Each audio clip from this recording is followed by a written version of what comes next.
कल हमने इंट्रोडक्शन पढ़ लिया था न्याय फिलॉसफी का।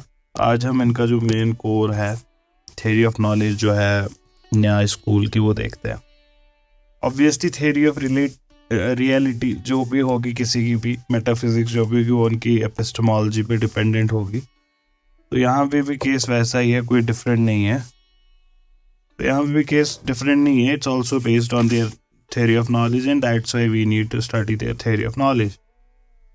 4 डिस्टिंक्ट टाइप के सोर्सेज हैं नॉलेज के। And when we say knowledge, अब तक it should be clear those of you who have been attending regularly, and when we say knowledge we mean true knowledge, जिसमें कोई doubt ना हो।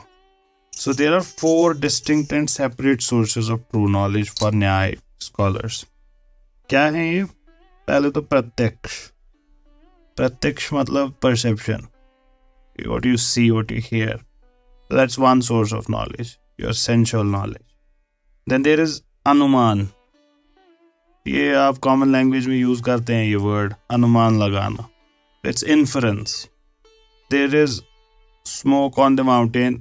Wherever there is smoke, there is fire. So there must be fire on the mountain. So this knowledge of fire on the mountain you got from inference. You did not see it, so it was not pratyaksh. तीसरा उपमान, comparison. I told you that when you will reach the jungle, there is only one kind of animal that lives in this jungle. उसके 2 सींग हैं।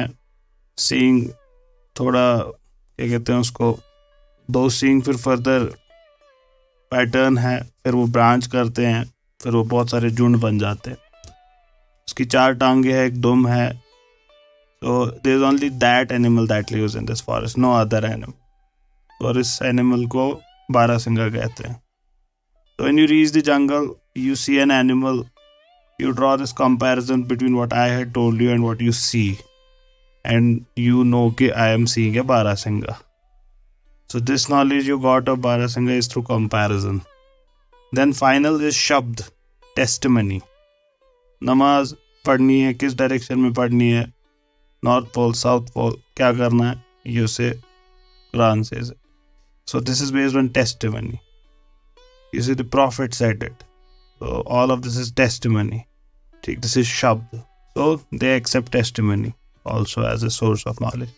So you would understand testimony here is Vedic, not Quranic. But to make you understand, I give you this example. ये सारे हम एक एक करके देखेंगे, ये चारों sources. But before we come to these pramans, the source of valid knowledge, पहले let's understand what knowledge is for न्याय। क्या different type of knowledge हो सकते हैं, and सही knowledge और गलत knowledge में differentiating factor क्या होता है। So let's first see that knowledge is cognition. You can use these interchangeably. ये क्या है? ये मैनिफेस्टेशन है डिफरेंट ऑब्जेक्ट्स की। ये मैनिफेस्टेशन है ऑब्जेक्ट्स की। कैसे? जैसे एक लाइट, ये आपको किसी चीज़ पे जब लाइट गिरती है, when sun shines on an object, when you throw a torch beam on some object, वो चीज़ मैनिफेस्ट हो जाती है। You know that thing now. So knowledge manifests objects. Objects का इल्म थ्रू नॉलेज ही हो सकता है। Knowledge is broadly divided into अनुभव, जिसको आप प्रेजेंटेटिव कॉग्निशन बोलेंगे, या स्मृति, which is memory, representative cognition. ये दोनों वैलिड भी हो सकते हैं, इनवैलिड भी हो सकते हैं। वैलिड अनुभव या वैलिड प्रेजेंटेटिव नॉलेज, इसको आप न्याय दे विल कॉल इट प्रम। जो वैलिड प्रेजेंटेटिव नॉलेज है, इसमें ये 4 चीजें आती हैं, perception, inference, comparison and testimony. Non valid जो है उसमें क्या आएगा, ये हम सब कर चुके हैं कल। डाउट, एरर, हाइपोथेटिकल आर्ग्यूमेंट, तर्क, ये सारी चीजें डाउटफुल प्रेजेंटेटिव नॉलेज है। Valid presentative knowledge is at definite और सर्टन, फेथफुल और unerring, non-reproducive experience of an object. जैसे मेरा जो परसेप्शन है टेबल का जो मेरे सामने है, that's an example of such a knowledge, because in it this table is presented to me directly just as it really is and I'm certain about the truth of my cognition. Doubtful cognition उसको हम नहीं कह सकते valid representative knowledge. क्यों? क्योंकि ये certain knowledge नहीं देता, इसीलिए हम इसको प्रमा नहीं बोल सकते.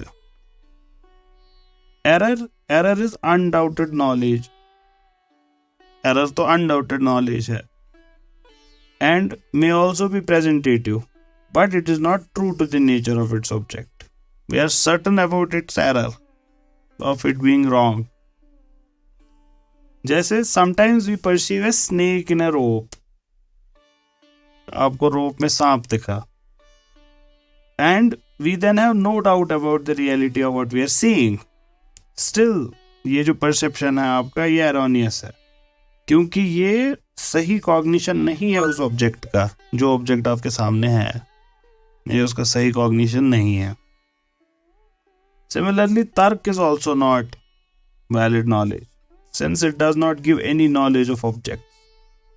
तर्क का एग्जाम्पल क्या है? Looking out of the window of your classroom you see a mass smoke rising from a distant house और आप कहते हैं कि the house has caught fire. एक फ्रेंड आपको कॉन्ट्राडिक्ट करता है एंड ही असर्ट्स कि देयर इज नो फायर. आप समझे, आपने खिड़की से देखा एक घर से बहुत धुआं निकल रहा है, तो आप कह रहे हैं कि घर में आग लगी हुई है. आपका दोस्त कहता है नहीं, देयर इज नो फायर. आप आर्ग्यू करते हैं if there is no fire there can not be smoke.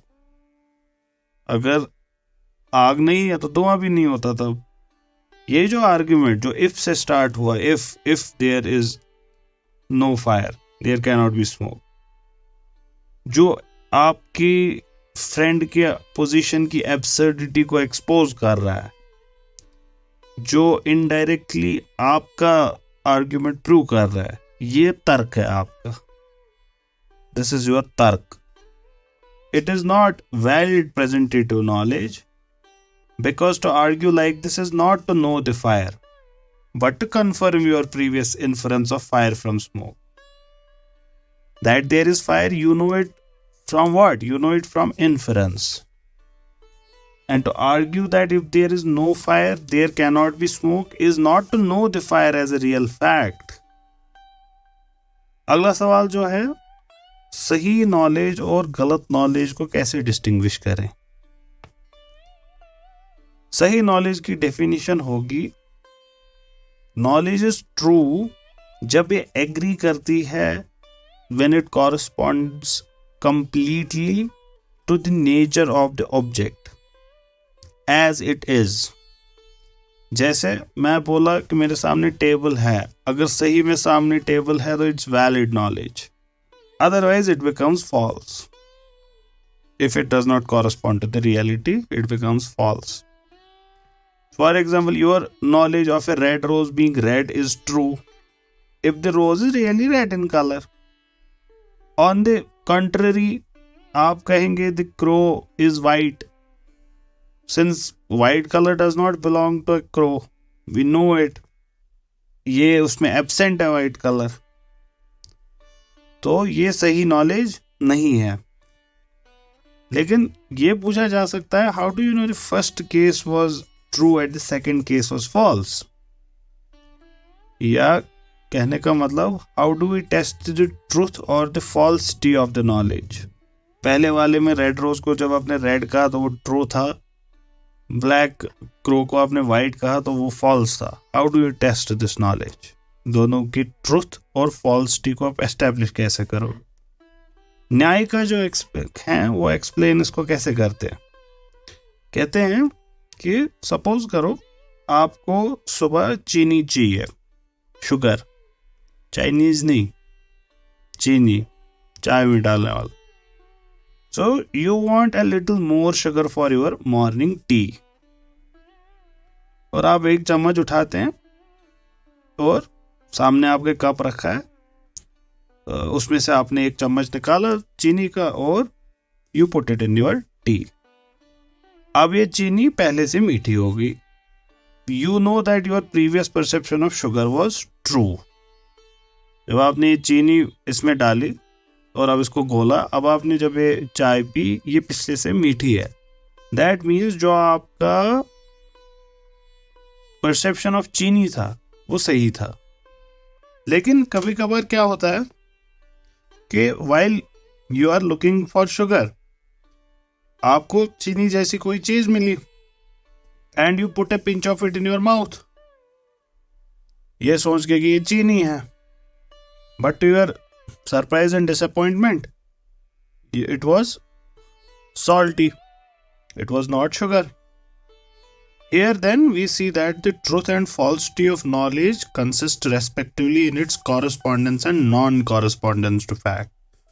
इसको आप scientific method कह सकते हो, verification theory.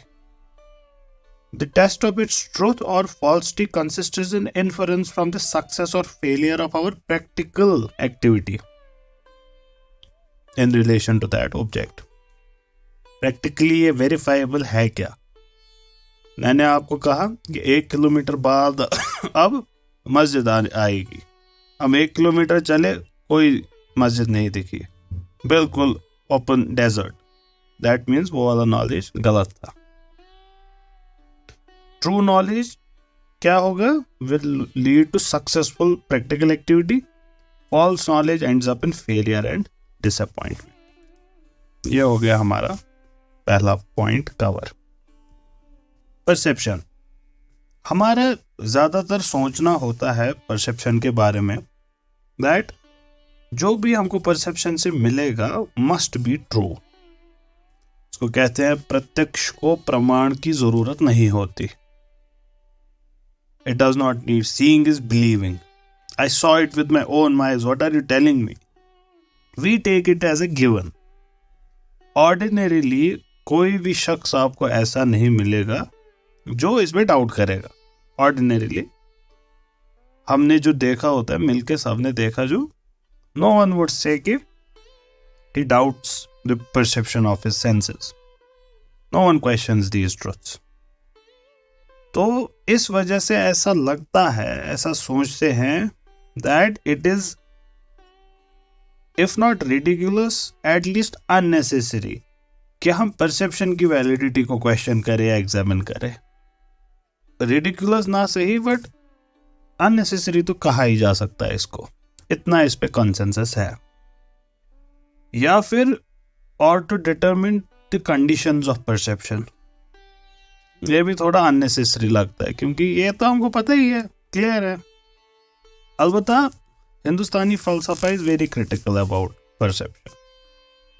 वो इसको डॉगमेटिक तर्ज पे नहीं लेते जस्ट बिकॉज मतलब कहते हैं सब सीइंग इज बिलीविंग तो मान लिया, ऐसा नहीं है यहाँ पे। So they would make a thorough examination of perception. जैसे वेस्ट में इन्फरेंस की प्रॉब्लम को बहुत डिस्कस किया जाता है, हिंदुस्तान में परसेप्शन को बहुत डिस्कस किया जाता है। होता क्या है परसेप्शन? लॉजिक में परसेप्शन को हम लेते हैं as a form of true cognition. इस सेंस में कुछ न्याय का they define perception as a definite cognition which is produced by sense object contact.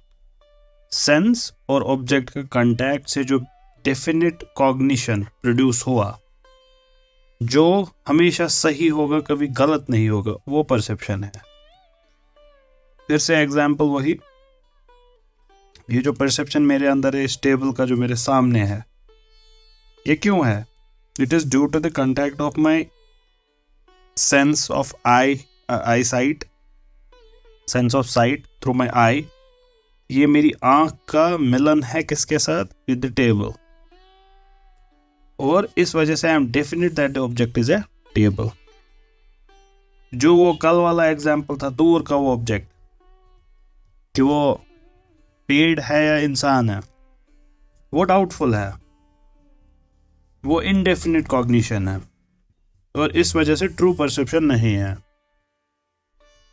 वैसे ही एक रोप में अगर आपको कम लाइट में सांप लगा, ये भी डेफिनेट नहीं है, फॉल्स है, तो ये भी वैलिड परसेप्शन नहीं है। ये जो डेफिनेशन हमने बात की कि परसेप्शन है कॉग्निशन जो प्रोड्यूस होता है किसी ऑब्जेक्ट की वजह से जब वो हमारे सेंस ऑर्गन्स को स्टिमुलेट करता है, इसको जनरली एक्सेप्ट किया जाता है as a valid definition of perception. इसको हिंदुस्तानी फ़लसफ़ा या वेस्टर्न फ़लसफ़ा हर जगह लगभग इसको एक्सेप्ट किया जाता है, इसी डेफिनेशन को। लेकिन कुछ न्याय स्कॉलर्स और वेदांत स्कॉलर्स और कुछ वेस्टर्न फिलोसफर्स भी वो रिजेक्ट करते हैं इस डेफिनेशन को। वो कहते हैं परसेप्शन के लिए नेसेसरी ये कंडीशंस नहीं है। वो कहते हैं perception can be without sense object contact. ये आपका सेंस और ऑब्जेक्ट के कांटेक्ट के बिना भी परसेप्शन हो सकता है। जैसे इसका एग्जाम्पल अल्लाह ताला, भगवान वो हर एक चीज को परस्यू करते हैं, खुदा हर एक चीज को परस्यू करता है, but he has no senses, he doesn't have eyes, he doesn't have mouth. जब आप भी रोप में उस सांप को देखते हैं, there is really no snake which came into contact with your eyes. तो ये कैसे हुआ तब? या आपकी mental states like the feelings of pleasure, pain, they are directly cognized, they are directly perceived by us without the help of any sense organ. ये सारी चीजें ये दिखाती है कि जो सेंस और ऑब्जेक्ट का कांटेक्ट है, it is not common to and therefore it cannot be a defining character of perception. इसके बरक्स कॉमन क्या है डिस्टिंक्टिव सब परसेप्शन में? वो है feeling of directness, immediacy, immediate लगता है ये of the knowledge that is given to them. The feeling is direct, certainty होती है, क्रिस्प होता है ये। हम कहते हैं कि we are perceiving an object जब हम उस ऑब्जेक्ट को देख पा रहे होते हैं क्लियरली, जब हम उसको जानते हैं क्लियरली। किसी पुराने इल्म की जरूरत नहीं होती उसमें, without taking help of any previous knowledge or any reasoning, कुछ भी नहीं, nothing। जैसे बाहर से गाड़ी जा रही है, मुझे आवाज आ रही है, ठीक, मुझे इसमें कोई पुराने इल्म की जरूरत नहीं, कुछ नहीं, nothing, this ilm is crisp and clear। If at midday you turn your eyes overhead, you will see sun directly। कोई inference, कोई reasoning लगाने की जरूरत नहीं है। There is neither any necessity nor any time for you to think or reason before you will say कि okay, the sun is there। कोई जरूरत नहीं इन सब चीजों की, it's clear। इस वजह से कुछ इंडियन लॉजिशियंस वो प्रपोज करते हैं कि हम परसेप्शन को डिफाइन करें एज इमीडिएट कॉग्निशन, साक्षात प्रतीति। लेकिन ये भी ये मानते हैं कि लगभग सब केसेस में सेंस ऑब्जेक्ट कांटेक्ट ही होता है, लेकिन ये इसकी कैटेगोरिक डेफिनेशन नहीं है। परसेप्शन के टाइप क्या हो सकते हैं? हम परसेप्शन को बहुत सारी तरीकों से समझ सकते हैं, different ways of classifying it. पहले हम इसको देखते हैं लौकिक और अलौकिक। लौकिक ऑर्डिनरी परसेप्शन, अलौकिक एक्स्ट्राऑर्डिनरी परसेप्शन। क्या होता है इसमें? ये जो डिस्टिंक्शन है लौकिक और अलौकिक परसेप्शन में, ये depends on the way our senses come in contact with their objects. कैसे आए कांटेक्ट में, उस पर डिपेंड करेगा कि इसको हम लौकिक बोलेंगे या अलौकिक बोलेंगे। लौकिक परसेप्शन तब होता है जब आम यूजुअल सेंस ऑब्जेक्ट कांटेक्ट होता है, जैसे ये टेबल और मेरा, ये लौकिक एक्सपीरियंस है। अलौकिक परसेप्शन हाउएवर इज डिफरेंट। ये object is not ordinarily present to the sense. ये ऑर्डिनरीली आपके सामने जैसे टेबल है वैसे नहीं है, बट इसका इल्म आपके पास आ जाता है through direct perception, through some unusual medium. जैसे संजय शायद नाम था उनका, शायद, तो he was narrating to Dhritarashtra के वहां पे क्या हो रहा है मैदानी जंग में महाभारत के। तो ही वॉज टेलिंग हिम कि अब ये हुआ, अब ऐसे हो रहा। तो ये जो परसेप्शन था संजय का, मतलब संजय अगर नाम है तो संजय का जो परसेप्शन है, the way he is seeing the जंग from outside, he is not there on the field, he is not even very near to it, he does not have direct sensory contact with the object, yet he is narrating it. This is अलौकिक perception. Perception को हम external और internal भी कह सकते हैं। External is due to external senses of sight, hearing, touch, taste, smell, ये सारी चीज। ये जो internal है, ये कैसे होता है? It is by mind, by mind's contact with psychic states and processes. दूसरे लेवल पे, तीसरे लेवल पे, चौथे लेवल पे चले जाना माइंड का, और वैसे परसीव करना ऑब्जेक्ट को। हमारे पास 6 तरीके के लौकिक एक्सपीरियंसेस होते हैं, 6 तरीके के हमारे लौकिक परसेप्शन होते हैं। विजुअल, ऑडिटरी, स्पर्श, टच, गस्टेटरी, ऑल्फैक्टरी, इंटरनल और मेंटल, मानस का। ये होगी इसकी 6 टाइप, मतलब 5 सेंसेस प्लस माइंड, तो 6 सेंसेस। अलौकिक ये 3 तरीके का होता है, सामान्य लक्षण, ज्ञान लक्षण और योगज। न्याय स्कॉलर्स के हिसाब से 6 ऑर्गन्स हैं of knowledge, 6 organs of knowledge, और इसमें वैशेषिक भी एग्री करेगा, मीमांसा भी एग्री करते हैं, और जैन में भी हमने यही पढ़ा था। There are 6 organs of knowledge. 5 इनमें से एक्सटर्नल है, 1 इनमें से इंटरनल है, और आपको ये सब पता है। 6 के 6 क्या है? 5 एक्सटर्नल सेंसेस, स्मेल की, टेस्ट की, साइट की, टच, हियरिंग। तो these are the 5 external senses. ये क्या करते हैं? परसीव। ये करेंगे smell, taste, colour, touch and sound. इनका नेचर क्या है? सटल या फिजिकल? फिजिकल नेचर है इनका। और ये सब they are constituted by what they perceive. Same physical element के बने होते हैं जिन क्वालिटीज को वो परसीव कर रहे होते हैं। ये हमको कैसे पता? This seems to be suggested by the fact that in many cases we use the same name for both. हम दोनों चीजों के लिए सेम वर्ड यूज करते हैं। माइंड जो है ये इंटरनल ऑर्गन है जो क्या करता है? परसीव। बाकी सबका तो हमने देख लिया वो क्या क्या चीजें परसीव करती है। ये क्या परसीव करता है? माइंड ये करता है डिजायर को परसीव, इच्छा, एवर्शन, द्वेष, एक स्ट्राइविंग और विलिंग, प्लेजर, पेन, कॉग्निशन। ये सारी चीजों को कौन परसीव करता है? That I am feeling pain right now. ये किस चीज ने परसीव किया मेरे अंदर कि मैं पेन फील कर रहा हूं? ये माइंड ने परसीव किया। जो बाकी 5 थे वो फिजिकल थे, ये सटल है, ये मटेरियल एलिमेंट्स का नहीं बना। ये जो न्याय व्यू ऑफ माइंड है, इंटरनल सेंस का जो इन्होंने इसको नाम दे दिया, इसको वैशेषिक भी एक्सेप्ट करते हैं, सांख्य भी, मीमांसा भी और बाकी भी। लेकिन कुछ वेदांत स्कॉलर्स इसको क्रिटिसाइज करते हैं और रिजेक्ट करते हैं कि नहीं, ये कोई इंटरनल सेंस नहीं है। एक्स्ट्रा ऑर्डिनरी परसेप्शन, अलौकिक जो है, ये 3 तरह का है, सामान्य लक्षण, ज्ञान लक्षण और योगज। अलौकिक का जो पहला टाइप है सामान्य लक्षण।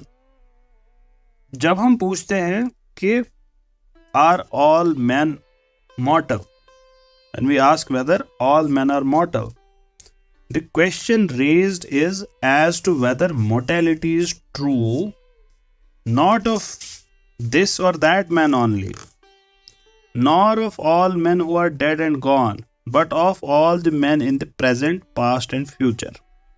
लेकिन ये जो सवाल है आर ऑल मैन मॉर्टल, ये प्रीसपोज करता है एक इल्म। कौन सा इल्म? The knowledge of class of man, there is something called a class of man. But how do we know the whole class of man? हम इसको ordinary perception से नहीं जान सकते, क्योंकि all men cannot be physically present to our eyes. That's not possible. Yet we must somehow know all men. What makes man? तो न्यायिक इसको एक्सप्लेन करते हैं इस तरह के नॉलेज को ऑफ क्लास. ये क्लास का जो आपका इल्म है, this is through extraordinary perception, जिसमें in which the class man is presented through the class essence और universal manhood.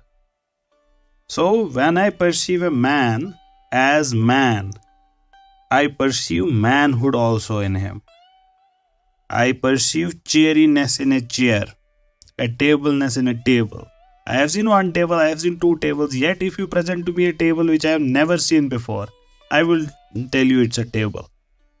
So how did I see it? That is सामान्य लक्षण, अलौकिक प्रत्यक्ष. अगर ऐसा नहीं होता, अगर मैं टेबलनेस नहीं जानता, अगर मैं मैनहुड नहीं जानता, तो मैं कैसे कहता कि ये मैन है? ये जो डायरेक्ट नॉलेज है या ये जो परसेप्शन है एसेंस का, is the medium through which I perceive all man और द क्लास ऑफ मैन. और इस चीज को परसीव करना, एसेंस को परसीव करना, द यूनिवर्सल को परसीव करना, ये जो कॉमन है बिटवीन ऑल मैन, इसको परसीव करना is to perceive all man so far as they are possessed of the universal manhood.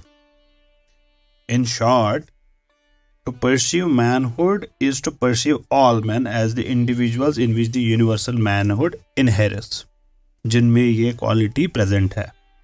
ये जो परसेप्शन है of class of man, it is due to perception, but it is due to the perception of the universal, what is common to all of them, what is सामान्य. And that's why it's called सामान्य लक्षण perception. And इसको न्याय का क्या कहेंगे? This is अलौकिक, क्योंकि डायरेक्टली सेंसेस से आपको नहीं पता चला. दूसरा ज्ञान लक्षण, एक्स्ट्राऑर्डिनरी परसेप्शन का दूसरा टाइप ज्ञान लक्षण. हम एक्सप्रेशंस यूज करते हैं, ice looks cold, stone looks hard, grass looks soft. ये सारी चीजें हम कहते हैं. इसका मतलब क्या है? इसका मतलब है जो आइस की कोल्डनेस है, पत्थर की जो हार्डनेस है, ग्रास की जो सॉफ्टनेस है, ये हमने परसीव की अपनी आंखों से. लेकिन सवाल ये बनता है, आंखें टच की क्वालिटीज कैसे फील कर सकती है? हाउ कैन आईज, मतलब इसको क्या बोले, how can eyes feel the softness? Eyes can only see. Hardness और सॉफ्टनेस ये जज नहीं कर पानी चाहिए, जिसको आप सेंस ऑफ टच से ही फील कर सकते हैं. वेस्टर्न साइकोलॉजिस्ट जैसे वार्ड है, स्टाउट है, वो ऐसे परसेप्शंस को एज एक्सप्लेन करते हैं as complication, a process by which sensations or perceptions of different senses become so closely associated that they become integral part of single perception. कि इस हद तक कि वो एक साथ होते हैं हमेशा, कि आपकी एक सेंस ने उसको परसीव किया, दूसरे सेंस उसको परसीव कर लिया. Similarly, when on seeing something, one says, I see a piece of fragrant sandalwood. उसने ये स्मेल कैसे परसीव की? Through his eyes. ये विजुअल परसेप्शन ऑफ फ्रेग्रेंस, ये ऑर्डिनरीली तो सेंस नहीं हुआ, ऑर्डिनरीली तो ये नाक से सेंस होता. न्याय का कहते हैं कि हमारा जो पुराना ऑल्फैक्टरी एक्सपीरियंस था फ्रेग्रेंस का, ये इतना क्लोजली एसोसिएटेड था विजुअल अपीयरेंस ऑफ सैंडलवुड के, कि इसने हमारे अंदर वो परसेप्शन क्रिएट कर दिया just by looking at it. This meat is fresh. अब फ्रेश तो आपको स्मेल से पता चलेगा, लेकिन whenever you saw fresh meat, it had this color. तो इस वजह से आपने इसको साइमल्टेनियसली हमेशा देखा था. ये प्रेजेंट परसेप्शन जो फ्रेग्रेंस का हुआ आपको, which is due to past knowledge of fragrance, इसको ज्ञान लक्षण परसेप्शन कहते हैं। ये भी एक्स्ट्राऑर्डिनरी है in the sense that it is brought about by sense organ which is not ordinary capable of perceiving fragrance. Illusion को न्याय का, जैसे वही स्नेक को रोप में देखना, उसको भी ज्ञान लक्षण परसेप्शन कहते हैं। ये ठीक, दैट्स ऑल्सो ज्ञान लक्षण परसेप्शन। तीसरा योगज, ये है intuitive perception of all objects, past में, फ्यूचर में, हिडन हो, जाहिर हो, बातिन हो, छोटा हो, बड़ा हो। ये कौन कर सकता है? जिसके अंदर सुपरनैचुरल पावर होगी, जो उसने हासिल की होगी थ्रू मेडिटेशन, डिवोट मेडिटेशन से जो उसने हासिल की होगी।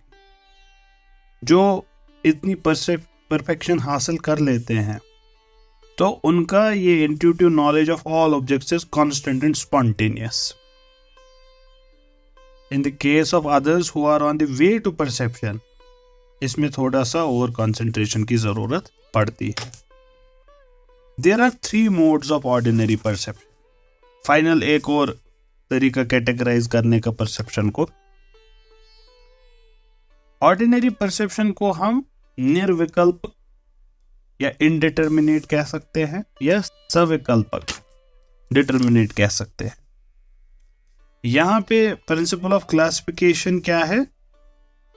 Developed character of perceptual knowledge, कितना डेवलप्ड है, मोर और लेस। ठीक, इसमें हम फर्दर ऐड कर सकते हैं रिकॉग्निशन। तो ये चीजों को जोड़कर 3 मोड्स ऑफ ऑर्डिनरी परसेप्शन बनते हैं। एक्स्ट्रा ऑर्डिनरी परसेप्शन में मसला नहीं है, इट्स ऑलवेज डिटर्मिनेट, क्योंकि डेफिनेट है, एक्सप्लिसिट है, क्लियर है। ठीक, उसमें मसला नहीं है अलौकिक। अब देखते हैं ये जो 3 टर्म्स मैंने बोली, इनका मतलब क्या है। ये निर्विकल्प जो बोला, सविकल्प जो बोला। निर्विकल्प मतलब इनडिटर्मिनेट परसेप्शन, ये प्राइमरी कॉग्निशन है किसी भी ऑब्जेक्ट का। उसके डाइवर्स कैरेक्टरिस्टिक्स आपने देखे और कोई जजमेंट पास नहीं की। आपने ब्लू कलर देखा, सिलेंड्रिकल शेप देखी, अभी आपने कोई रिलेशन ड्रॉ नहीं किया, कोई जजमेंट नहीं। जैसे टेबल पे अगर एक संतरा रखा है, इमीडिएटली फर्स्ट ग्लांस पे, first moment of contact between your eyes and the object, क्या आप अप्रहेंड करते हैं? आप इसका कलर अप्रहेंड करते हैं, आप इसकी शेप अप्रहेंड करते हैं। एक और एक जनरल कैरेक्टर ऑरेंजनेस की जो है वो आपको दिख जाती है इसमें। बट एट फर्स्ट साइट आप ये नहीं कहते इट इज येलो, राउंड और एन ऑरेंज। पहले आपका ये परसेप्शन होता है। ये जो पहला परसेप्शन है ये इनडिटर्मिनेट परसेप्शन है, can be anything. Suppose on the first day of your examination, you enter the bathroom engrossed in thinking about the possible questions और उनके answers.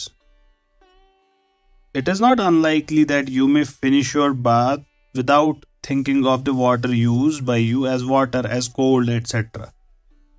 Yet it cannot be said that you did not perceive the water.